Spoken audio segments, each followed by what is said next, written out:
माता पिता की इन 3 गलतियों के कारण उनकी बेटियां बिगड़ जाती हैं। जय श्री कृष्णा। प्रिय दर्शक बंधुओं, एक बार पुनः स्वागत है आप सभी दर्शक बंधुओं का दर्पण ज्ञान गागर यूट्यूब चैनल में। प्रिय दोस्तों, आज मैं आपके लिए बहुत ही रोचक व ज्ञानवर्धक कहानी लेकर के आया हूँ। कहते हैं कि यदि माँ बाप ये 3 गलतियां ना करें तो उनकी बेटियां कभी भी नहीं बिगड़ेंगी। प्रिय दोस्तों, हर माँ बाप चाहते हैं कि उनकी बेटी उनका नाम रोशन करे और उन्हें एक कन्या का पिता कहलाने पर गर्व महसूस हो, क्योंकि बेटी का पिता होना बहुत बड़ी गौरव की बात है, अर्थात बहुत बड़े सौभाग्य की बात होती है। क्योंकि बेटी का कन्यादान करने से पिता बहुत बड़ा पुण्य अर्जित कर लेता है और बेटी का इस संसार के निर्माण में बहुत बड़ा योगदान है। यदि स्त्रियां ना होती तो ये सृष्टि भी नहीं होती। लेकिन अपनी बेटी का चरित्र उज्जवल कैसे बनाया जाए, हर माता पिता को इस बात पर विशेष ध्यान देना चाहिए। कहते हैं कि बेटी माता पिता और कुल का तभी मान बढ़ा पाती है जब उसका चरित्र साफ, स्वच्छ, पवित्र और उज्जवल हो। यदि उसने अपने गलत आचरणों से अपने चरित्र को दूषित कर लिया तो फिर वही बेटी कुल और वंश के लिए कलंकित कर देती है, अर्थात अपने माता पिता की इज्जत को धूमिल कर देती है। एक बेटी के बिगड़ने से 2 कुल शर्मसार हो जाते हैं, एक तो उसके माँ बाप का और दूसरा उसके ससुराल का। बेटी के चरित्र को अच्छा बनाना सर्वप्रथम उनके माता पिता का कर्तव्य होता है कि वे किस प्रकार से अपनी कन्या के लिए अच्छे संस्कार देते हैं।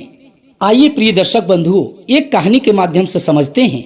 यदि आपने अभी तक हमारे चैनल को सब्सक्राइब नहीं किया है तो प्लीज चैनल को अभी सब्सक्राइब कर लें, वीडियो को एक लाइक कर दें, अच्छे कमेंट करें। यदि हो सके तो अपने सगे संबंधियों व मित्रों तक वीडियो को शेयर अवश्य करें। प्रिय दोस्तों, तो बने रहें बिना स्किप किए हमारी इस वीडियो के अंत तक। प्रिय दोस्तों, पद्म पुराण में एक कथा आती है। कलिंग देश में श्रीपुर नाम का एक नगर था। उस नगर में वसुदत्त नाम के एक ब्राह्मण रहते थे। उनकी एक बहुत ही सुंदर कन्या थी जिसका नाम था सुदेवा। सुदेवा बहुत ही चंचल चित्त वाली थी, ऊपर से रूप और यौवन से भरपूर संपन्न थी। वो अपने माता पिता की बड़ी ही लाडली बेटी थी। पिता वसुदत्त उससे बहुत ही प्रेम करते थे। बेटी से अधिक मोह होने के कारण वे उसे कभी भी स्वयं से दूर करना नहीं चाहते थे। वे अपनी बेटी की हर इच्छा को पूरी करते थे। उनके इसी अधिक लाड़ प्यार ने उनकी बेटी को उदंड बना दिया था। कहते हैं कि अधिक स्वतंत्रता, अधिक लाड़ प्यार संतान को संस्कारों से वंचित कर देता है। प्रिय दोस्तों, अपनी संतानों से अधिक प्रेम, प्रिय मित्रों, अपनी संतान से प्रेम करो, पर संस्कार और शिक्षा के योग्य होने पर उन्हें शिक्षा और संस्कार से वंचित नहीं करना चाहिए। वे माता पिता उस संतान के बैरी होते हैं जो अपनी संतान को पढ़ाते लिखाते नहीं हैं। मूर्ख और दुष्ट संतान से स्वयं संतान तो दुखी रहती ही है और माता पिता भी जीवन भर कष्ट भोगते हैं। कहते हैं कि गर्भ गिर जाना अच्छा है, मरी हुई संतान पैदा होना भी ठीक है, स्त्री का बांझ होना भी अच्छा है, संतान गर्भ में ही पड़ी रहे ये भी ठीक है, पर धनवान और रूपवान होते हुए भी मूर्ख संतान का होना ठीक नहीं है। प्रिय दर्शक बंधुओं, वसुदत्त के अधिक लाड़ प्यार में पलकर उनकी पुत्री विवाह योग्य हो गई। तभी पिता ने निश्चय किया कि बेटी का विवाह मैं उसी के साथ करूंगा जो विवाह के बाद मेरे घर पर ही निवास करे, अर्थात घर जमाई बनकर रहे। इसीलिए प्रिय दोस्तों, वसुदत्त ने अपनी पुत्री का विवाह बड़े और उच्च कुलों में नहीं किया। एक दिन वसुदत्त के द्वार पर एक कौशिक गोत्री ब्राह्मण आया। वो भिक्षुक बहुत ही पढ़ा लिखा और वेद वेदांगों में पारंगत था। वसुदत्त को वो भिक्षुक बहुत ही पसंद आया।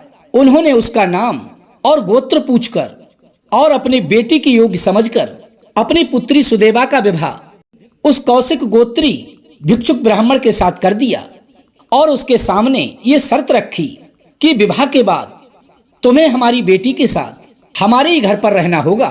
प्रिय दोस्तों, उस ब्राह्मण ने वसुदत्त की बात मान ली और वसुदत्त की पुत्री सुदेवा के साथ विवाह करके उन्हीं के घर पर रहने लगा। सुदेवा के पिता नगर के धनवान व्यक्ति थे। उसके पिता नगर के बहुत बड़े धनवान व्यक्ति हैं। इसी घमंड में चूर होकर सुदेवा उदंड हो गई। अब तो प्रिय बंधुओं, वो आए दिन अपने पति का अपमान करती रहती थी। वो धन के अहंकार में अपनी विवेक शक्ति खो चुकी थी।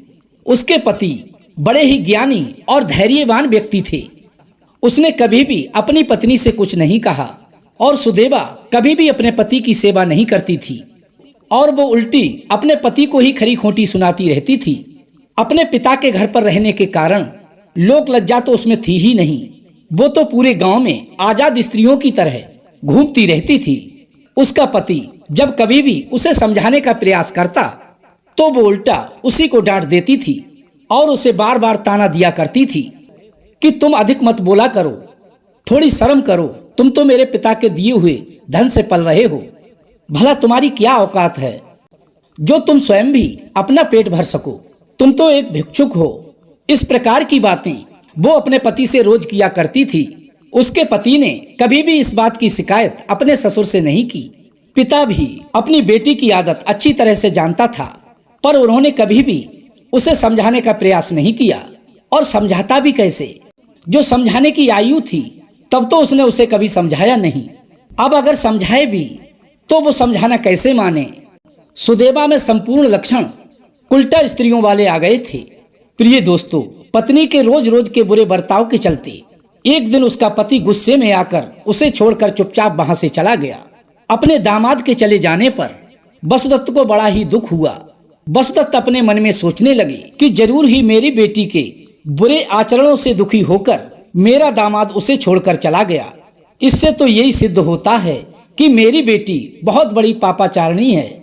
मेरे ज्ञानी और धर्मात्मा दामाद अब मेरी पुत्री को त्याग कर चले गए हैं। मेरी पुत्री ही दुष्टा है, कुल नाशनी है। वसुदत्त को अपनी बेटी पर बड़ा ही क्रोध आया। उन्होंने अपनी बेटी को भी गुस्से में आकर अपने घर से निकाल दिया और कहा कि हे दुराचारिणी, कुल में कलंक लगाने वाली, तू चुपचाप यहाँ से चली जा और जहाँ तेरा पति रहता है तू वहीं चली जा और वहां जाकर के उससे अपनी करनी की क्षमा मांग ले। और यदि तेरा पति तुझे ना मिले तो लौटकर मेरे घर में कभी भी कदम मत रखना। प्रिय दोस्तों, इतना कहने के बाद वसुदत्त ने अपनी पुत्री सुदेवा को घर से निकाल दिया। सुदेवा अपने पिता के घर से निकल चुकी थी। पति और पिता के त्याग देने पर वो जिधर भी जाती थी उधर से लोग उसे दुदकार कर भगा देते थे। कोई भी उसे अपनी जगह पर ठहरने नहीं देता था। कई दिनों तक ऐसे ही भूखी प्यासी भटकती रही और लोग उसे उल्टा समझकर दुदकारने लगी। उस समय उसे सब कुछ समझ में आ रहा था कि मैंने अपने देवता समान पति का बहुत अपमान किया है। अब उनके त्यागने पर आज मेरा कोई भी सहायक नहीं है। कई दिनों तक कुल और मान से वंचित होकर वो इधर उधर घूमती रही। प्रिय दर्शक बंधुओं, इस प्रकार भटकते भटकते वो गुजरात में प्रभास तीर्थ में जा पहुंची। कई दिनों से भूखी प्यासी थी, इसलिए रास्ता भी उस पर ठीक प्रकार से नहीं चली जा रही थी। अपने पेट की भूख शांत करने के लिए सुदेवा एक कटोरा लेकर भीख मांगने लगी। उसकी हालत को देखकर सभी लोग उससे घृणा करते थे। लोग उसे पापनी समझकर भीख तक नहीं देते थे। इस तरह अत्यंत दुख में जीवन व्यतीत करते हुए वो कई तरह की बीमारियों से ग्रस्त हो गई और उसका शरीर सूखकर कांटा हो गया। एक दिन वो उसी नगर में पागलों की तरह भटक रही थी और भटकते भटकते वो एक बड़े ही सुंदर घर के द्वार पर जा पहुंची। तभी उसने देखा एक वैदिक पाठशाला थी। वो घर अनेक ब्राह्मणों से भरा हुआ था। उस घर में चारों ओर वेद मंत्र पढ़े जा रहे थे। सुदेवा ने जैसे ही उस घर में प्रवेश किया और भिक्षा के लिए आवाज लगाई, तभी उस घर का स्वामी उस दुबली पतली औरत के सामने आकर के खड़ा हो गया। उस घर का स्वामी उस दुबली पतली औरत को अपने द्वार पर देखकर अपनी पत्नी से कहने लगा कि हे भाग्यवान, देखो तो द्वार पर कोई दुखियारी खड़ी है। लगता है वो कई दिनों से भूखी है। उसे घर में अंदर बुलाकर आदर से भोजन करा दो। वो घर किसी और का नहीं था बल्कि सुदेवा के पति का ही था, जो कि उसको त्याग कर चला आया था। यहाँ आकर उसने अपना दूसरा विवाह कर लिया था और संयोग से सुदेवा अपने उसी पति के द्वार पर जा पहुंची। उसके पति ने उसे देखकर तुरंत ही पहचान लिया था कि वो उसकी ही पत्नी है जो कई दिनों से भूखी है। तभी उसने अपनी दूसरी पत्नी से कहा कि वो उसे घर में अंदर बुलाकर भोजन करा दे। उस ब्राह्मण की दूसरी पत्नी बड़ी ही संस्कारी और सुशील थी। एक दुखियारी स्त्री को अपने द्वार पर देखकर उसका हृदय भी करुणा से भर गया और वो बड़े ही आदर से उसको अपने घर में अंदर बुलाकर लाई और उसे बड़े ही प्रेम से बिठाकर भोजन कराने लगी। प्रिय दोस्तों, और वो सुदेवा भी अपने पति को देखकर पहचान गई थी। अपने पति को अपने सामने ही देखकर उसका मुख लज्जा से झुक गया था। तभी उसकी दूसरी पत्नी ने पूछा कि हे स्वामी, ये स्त्री कौन है जो आपको देखकर इतनी लज्जा कर रही है। तब सुदेवा के पति ने अपनी दूसरी पत्नी से कहा, हे देवी, ये दुबली पतली सी स्त्री कोई और नहीं है बल्कि मेरी ही प्राण प्रिय कल्याणमयी भार्या है, अर्थात पत्नी है। इसका नाम सुदेवा है। मैं इससे अत्यंत प्रेम करता था, पर विशेष कारण से मैं इसे छोड़कर चला आया। तुम इसकी खूब खातिरदारी करो, इसकी सेवा में कोई भी कमी ना रहे। प्रिय दोस्तों, जिस पति से वो सीधे मुंह बात नहीं किया करती थी, आज उसी पति ने उसे अपनी पत्नी भी माना और उसका खूब सेवा सत्कार भी करवाया। अपने पति से अत्यंत अपार सम्मान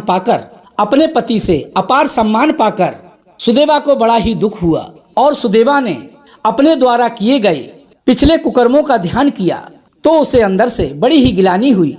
अपने कर्मों को याद करके और अपने पति की दूसरी पत्नी की सेवा भाव को देखकर वो शर्म से पानी पानी हो गई।